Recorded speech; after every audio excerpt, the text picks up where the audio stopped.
So in the hangout is an opportunity for whoever is studying the way according to the non-dual teaching, or whoever is interested in the exploration of truth, to explore whatever questions they have, whatever is happening in your life, whatever you're contemplating, whatever is puzzling you, whatever might be unclear to you.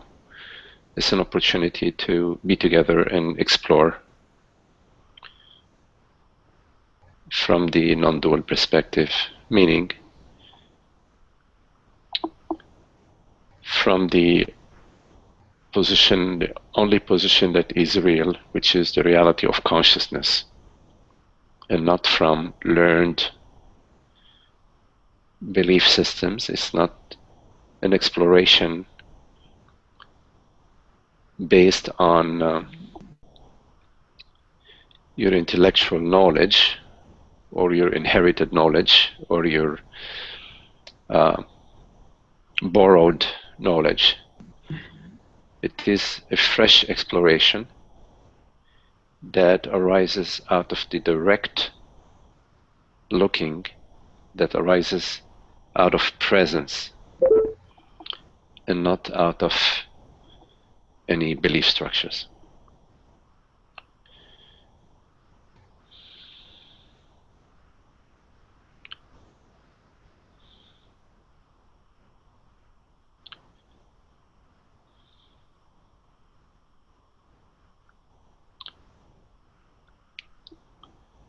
So if there are any questions from anybody who is following this hangout, we can address them now.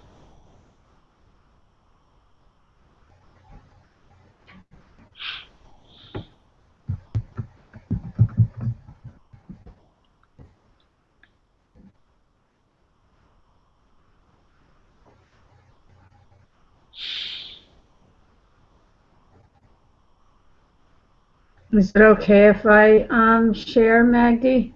Sure, absolutely, Monica. Okay, since I was here last, I've had 2 more brain surgeries, and I guess, you know, one of them was very frightening to me because I woke up in the hospital. I had no recollection of passing out or anything. And I woke up and I was in the same hospital where I had brain surgery last June. And I remember starting to come out of it, and I asked, is this my first brain surgery or is this another one? Because I really didn't know what was going on. And they said, oh, this is your second brain surgery. And then since then, I've had another one. And I guess, you know, the way I want to phrase this probably colors the question with the way I feel about it, but I wonder about the cruelty in life. What appears to me as cruelty. Now, on the other hand, not this past weekend, but the weekend before, I was just out of the hospital for 1 week. I got to go to the International Course in Miracles conference. And, it was beautiful. It was such a highlight of my life. And, and yet I know there's one thing going on, which is consciousness observing all of this. But I guess what I question is the cruelty, what appears to me as cruelty. I cannot walk without a walker. When I watch TV, a lot of times all I see is people walking. People are able to move around, and I'm not. And So anyway, and I think I've kind of proposed this type of question before, Magdi, and I apologize for any repetition that's needed on my part. But anyway, No, it's okay. Yeah, yeah, it's a good question.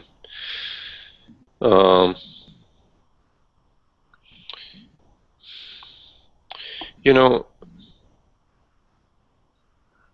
there are many ways in which we learn that basically the core learning is the teaching of happiness and freedom. And happiness and freedom, although it is innately what we are, we've moved so far away from it in our identification, and we have somehow gone down the path of unhappiness and the path of limitation and the path of being a limited person. And we forgot our innate happiness and our innate freedom. And so the return to the revelation of our freedom and our happiness, innate freedom and happiness, might take us through all sorts of tribulations, all sorts of tests that basically have one goal in mind, which is to free us from our identification and to free us from the suffering, to free us from this imagined limitation, from this superimposition that somehow we have placed upon consciousness in identifying ourselves, with the mortal body mind. So from the perspective of being a person, it feels very cruel. From the perspective of being this body mind, then the question is, gee, why is this happening to me? Me being, meaning me the person, me this body mind, me this woman, me this man. Why is this happening to me? But ask yourself, am I this me? Or is this belief system and this feeling system of being this body, this sensation, this feeling of being a body, does that truly demonstrate, does that truly establish that indeed I am a body? Does it establish that I am a mortal body mind? That is the question. In other words, whatever the body is going through, does that mean that I am going through whatever the body is going through? Am I sharing the destiny of the body mind? That is the contemplation. That's an important contemplation. Because from the perspective of ignorance, of course, I am sharing the destiny of the body mind. When the body dies, I die. When the body hurts, I'm hurting. When the body cannot walk, I cannot walk.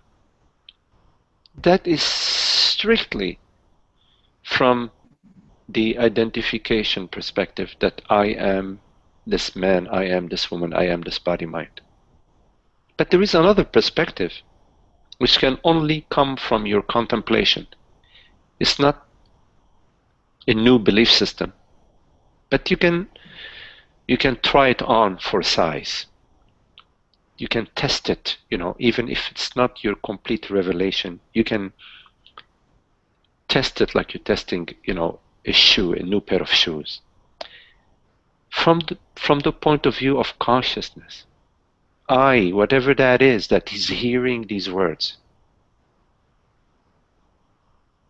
does that, whatever that is hearing these words, that is perceiving this perception right now, is that limited to a body-mind?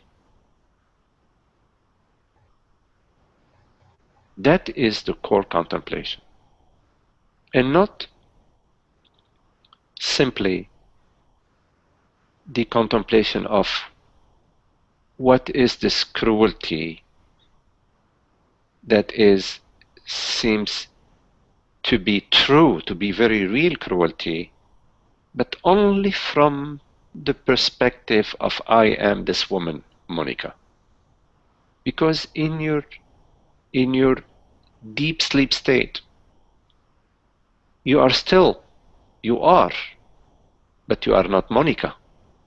You are as close as consciousness as can be, let's say. You are. And there is no cruelty, and yet you are. So what happened to that cruelty? It sort of dissolved? So the cruelty sort of appears and disappears? Well, if it appears and disappears, then it's like the weather. Are you going to complain about the weather?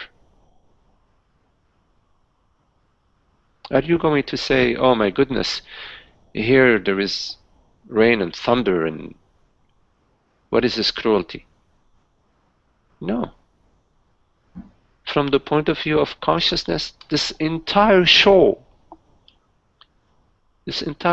is just one interconnected network. There is nothing outside of it. There is no separate reality that is looking at this and saying, oh my goodness, look what's happening to me. That's just an imagination. It's an imagined separation. So whenever you imagine yourself to be a separate person, meaning to be a man or a woman, well, to be a woman, of course, in your case, and to be the body, to be a sick body, a healthy body, whatever, whenever you're considering yourself to be a limited entity, you're already in trouble. Even when you are healthy, there are a lot of people who are very healthy, meaning the body is healthy, and they're missing that great job. There are a lot of bodies that are healthy and have great jobs, and they're missing that partner. There are many body minds that are healthy, that have great job, that have great partner, and they're missing their children being better behaved, whatever. And they're suffering tremendous misery because of that. That is all in the mind. That is all due to the identification with a person, with a body-mind. There is no way out of suffering as long as you're identified as a body-mind. Because even a healthy body, believe me, how long it's going to be healthy? 60, 70, 80, okay, 90, okay, fine, 95, how about 98 years? At some point in time, it's not going to be healthy.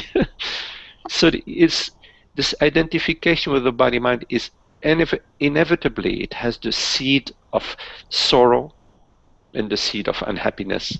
The thorn of unhappiness is planted right at the heart of this identification. But you see, you are not a body-mind. You are not an event in the mind. Events in the mind, thoughts, sensations, perceptions, arise to you. What is this you? That's what you need to contemplate. You need to contemplate that without ceasing. Ceaselessly contemplate. What am I? Not what is happening to my body. Contemplate, what am I? What is the reality of this moment, of this experience? And this question will take you to yourself, to your true self, which is borderless infinite consciousness. That is not a form, that is not a mind event, that is not a body event, that is not a mortal event. It's not an event.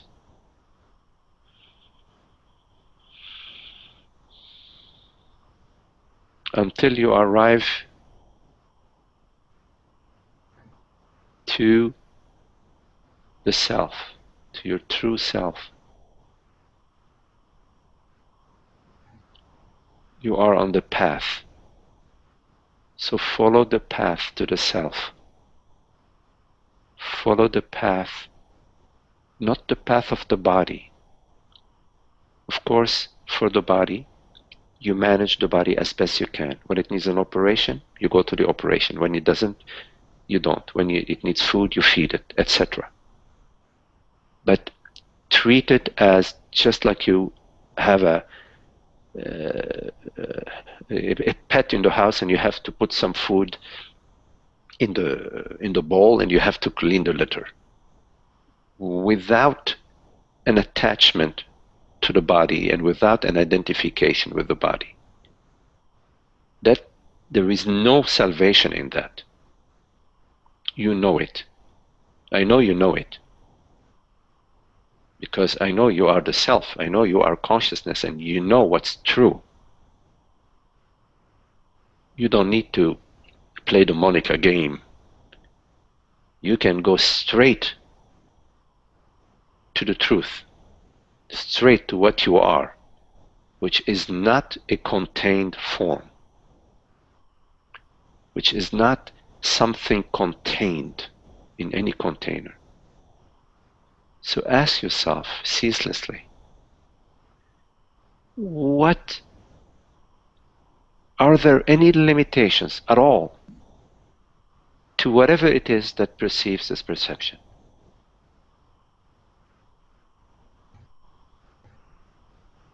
You will find out that whatever limitations there are belong to the perceived, but not to the perceiver.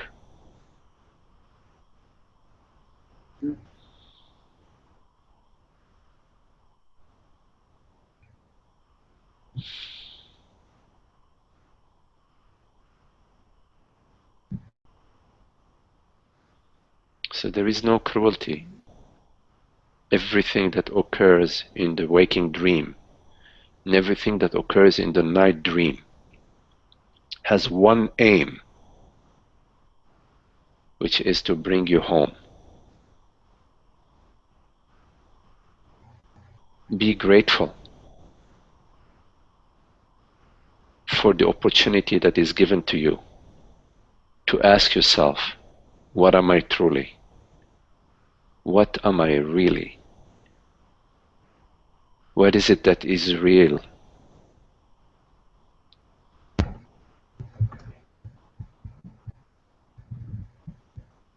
You will find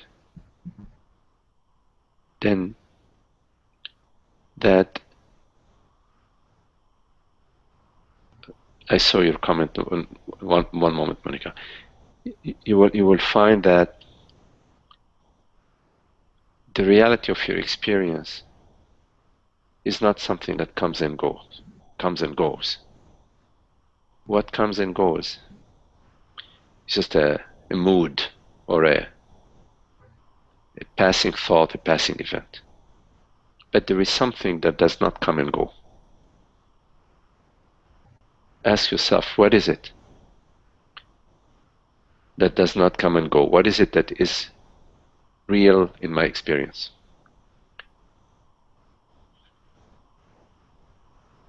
Okay, when you're not feeling grateful, Monica, you said, I don't feel grateful. When you're not feeling grateful,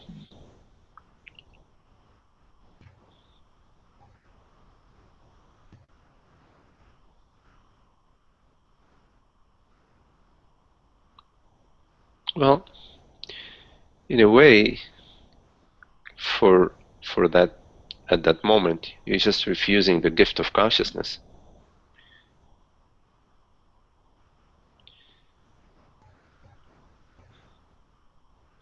It's your freedom to do so.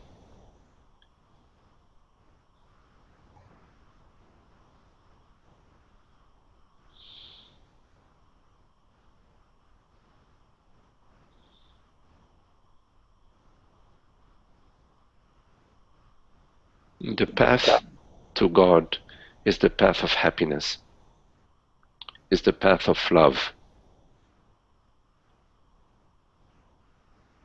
You have to live it. If you believe that, if you understand that, then you have to walk that walk.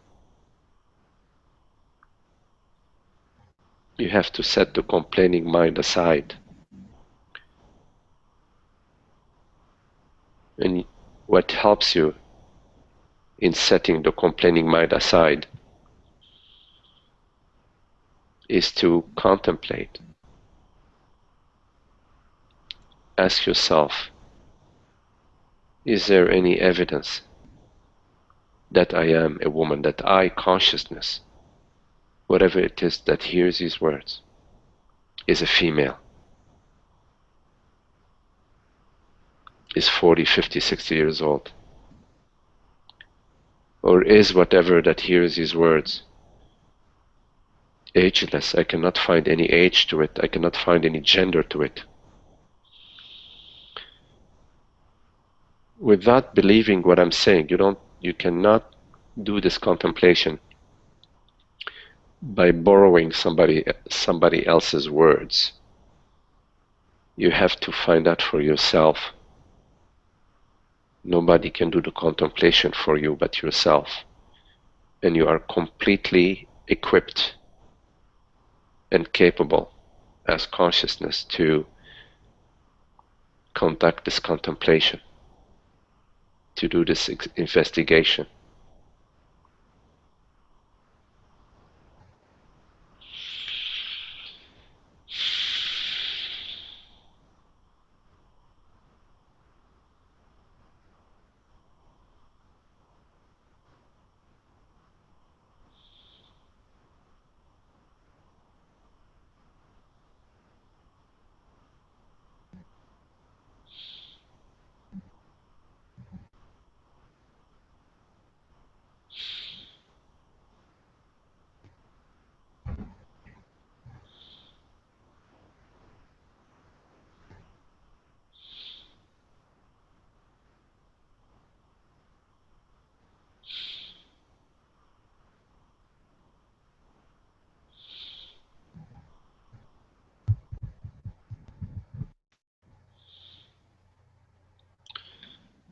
You're welcome.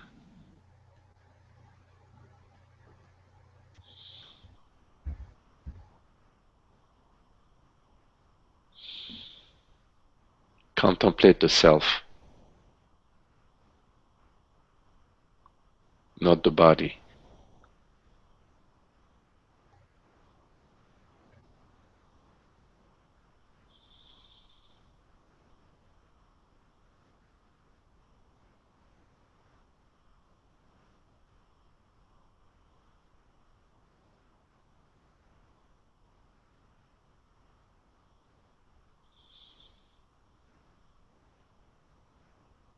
The body is like a candle. Consciousness is like the sun.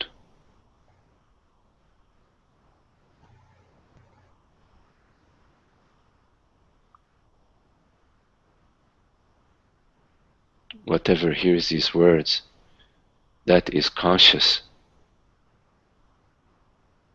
It's not the body that is conscious.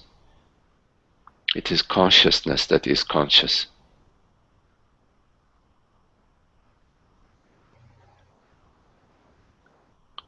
It is not the moon that shines. It is the sun that shines. It's not the body that shines. It is consciousness that shines.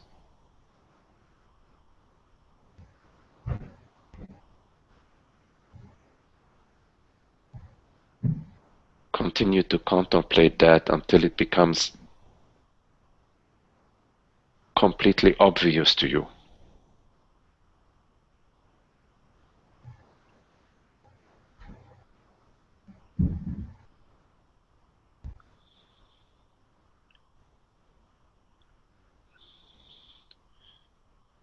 take the highway. Don't take the alleyways. Take the direct road, the direct path. Don't meander in the downtown markets.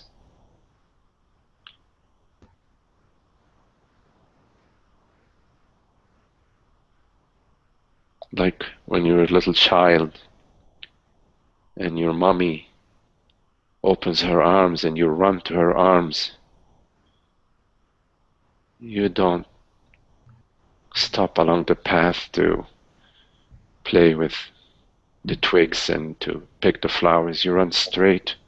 You run straight to mom's arms, and she wraps her arms around you.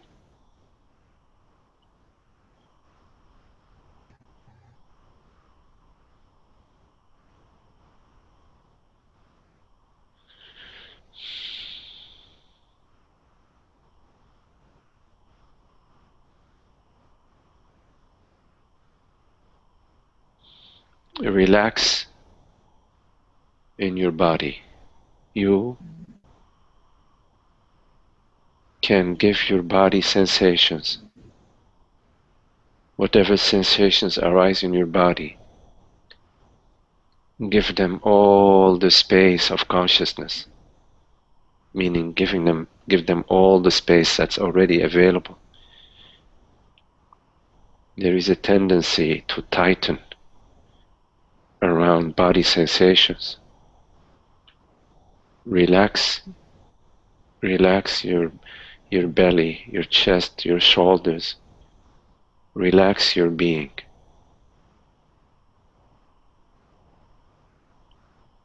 At the body level, at the feeling level. Allow your body sensations to dissolve in the space, to dissolve in the openness.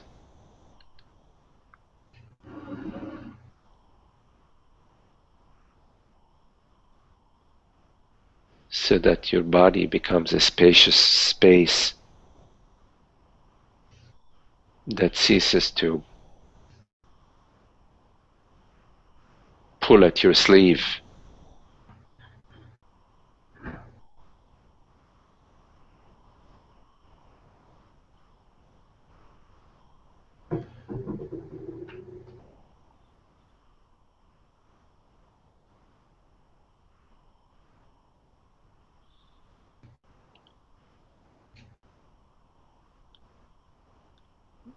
As I mentioned earlier, this video will be on YouTube. Listen to it a few times. Try to understand what is being shared. Let it sink in.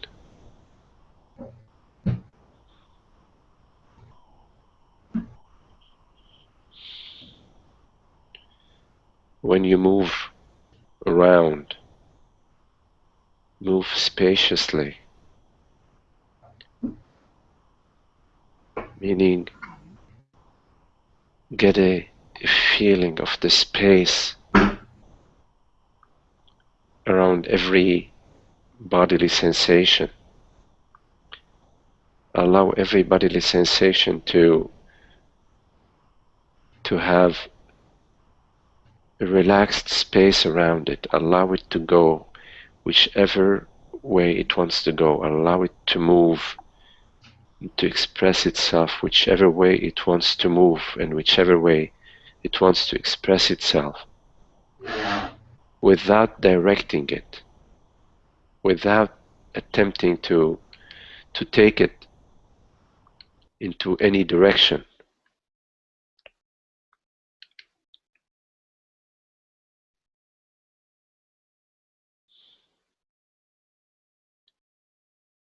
You will find yourself less and less preoccupied, less and less distracted by the body. The body will become an open space, an open, relaxed, borderless space where every sensation can be experienced in its fullness, in its complete freedom. And you remain as the consciousness that you are, the freedom, the spaciousness, the awareness that has no agenda, that it's not trying to run away from anything or to change anything or to go anywhere, because it does not need to. It's already perfectly free and happy. It is free and happy because it is not identified with anything. It's not identified with any form, with any object, with any thought, with any perception, with any feeling, with any image, with any memory.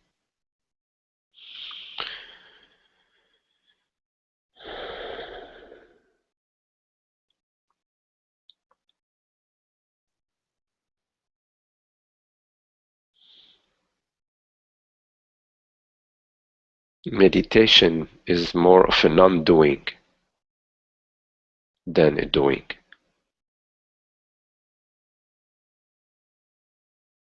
We have a tendency to do too much. We perceive problems and we want to fix them. Perceiving a problem is a problem. To perceive a problem is a problem. There is no happiness in perceiving problems.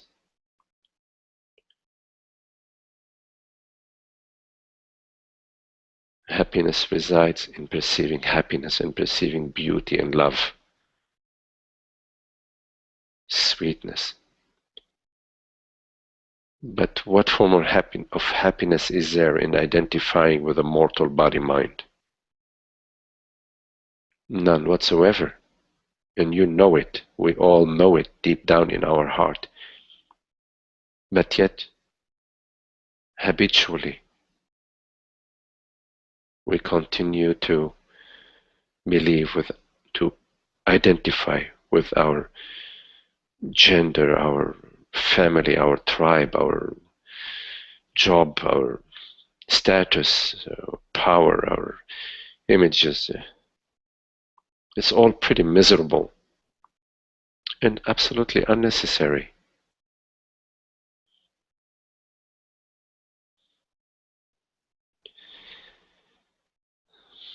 So that's an important discrimination that you need to come to. And you need to make a choice of how to be, how to live. Do you continue to live as this person, identified with a mortal body mind and fearing death, fearing sickness, fearing old age?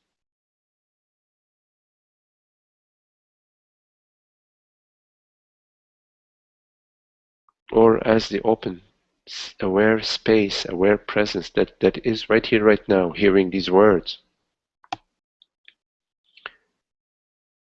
The body is imagined. The images are imagined. Memories and thoughts about me, my life and my future and my past are imagined. But awareness is not imagined. It's real.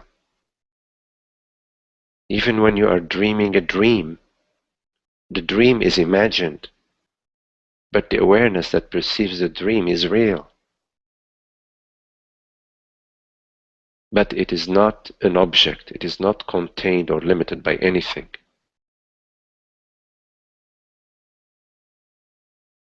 It's so obvious once you start to turn your attention to it, turn your attention to whatever it is that hears these words. Then notice that it is a borderless presence, and that this borderless presence is what you actually are. Not what the body is, but it's the real you, the real I, the real self. Because it is you that is perceiving this perception right now. You, the real self. You are the self. You are consciousness. You are that already. And suffering is only due to imagined identification, imagined limitation.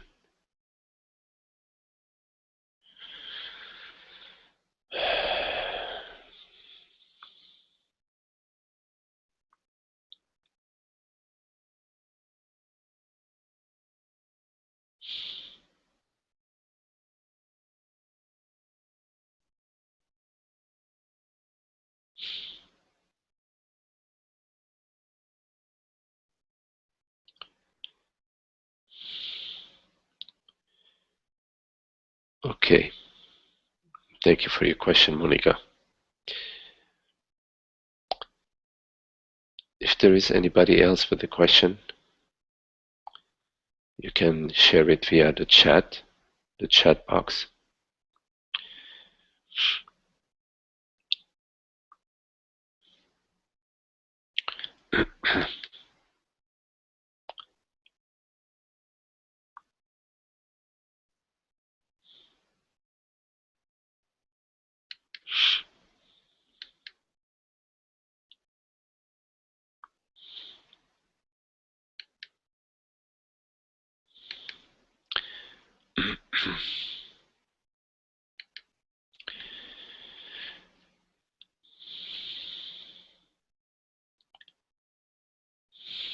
You're welcome, Monica.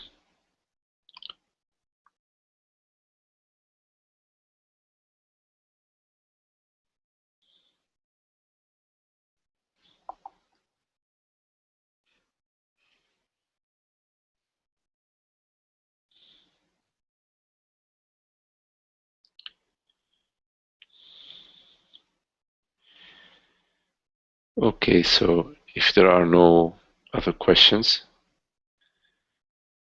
I thank you for your lovely company, and we'll see you next week, next time. Be well, be happy.